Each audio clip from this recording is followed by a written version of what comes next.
Todos somos americanos. It was an astonishing moment, a President of the United States consigning 5 decades of U.S. policy towards Cuba to the scrap heap.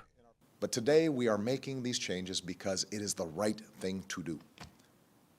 Today America chooses to cut loose the shackles of the past, so as to reach for a better future, for the Cuban people, for the American people, for our entire hemisphere, and for the world.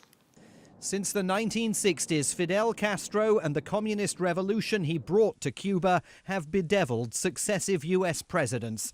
Now, 18 months of secret negotiations between the U.S. and President Raúl Castro, Fidel's brother, have yielded a breakthrough, one that allowed President Obama to concede the U.S. attempt to isolate Cuba had failed.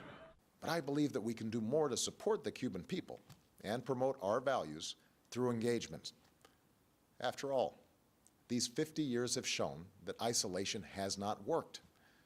It's time for a new approach. The first concrete indicator of change, the return to American shores of Alan Gross, a contractor imprisoned by the Cubans for the last 5 years. He was the public face of a prisoner swap that also included American and Cuban spies and Cuban political prisoners.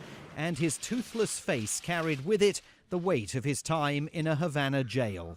In my last letter to President Obama, I wrote that despite my 5-year tenure in captivity, I would not want to trade places with him, and I certainly wouldn't want to trade places with him on this glorious day.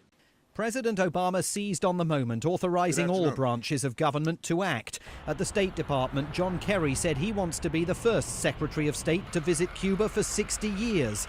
At the Treasury, they were making plans to allow U.S. banks to invest in Cuba. And at the Department of Commerce, preparing to encourage, not punish, U.S. business initiatives with the island. But on Capitol Hill, the president must still contend with Republican fury. These changes will lead to legitimacy for a government that shamelessly, continuously abuses human rights, but it will not lead to assistance for those whose rights are being abused. It is just another concession to a tyranny by the Obama administration.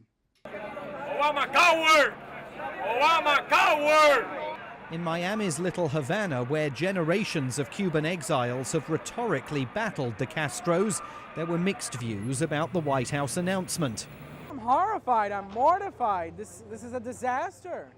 Fidel and Raúl Castro have been destroying our country for 55 years, ruling that country like as if they were the queen or something. If they're doing negotiations, I don't see it as a bad thing. You know, we're getting a pretty big end of the deal.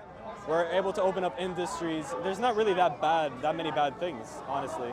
But the fact that some in Miami are backing the idea of improved ties bears out hopes in Washington that a younger generation of Cuban Americans is readier to embrace the president's initiative than their forebears.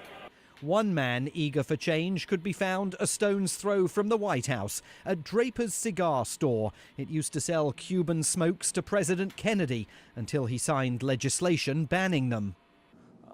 The curiosity of a new product coming from Cuba that many people haven't been exposed to is enough to drive even the casual smoker in to try a new product. Soon, tobacco promising Americans the aroma of Cuba may actually be grown and rolled there too. President Obama said today that he is under no illusions about the continued barriers to freedom that exist in Cuba. But he also knows that, like Richard Nixon's opening to China, this shift in America's policy is guaranteed a place in history. For a president with a checkered foreign policy record, a communist island 90 miles off America's shores could suddenly be a feather in his cap. Simon Marks, Channel NewsAsia, Washington.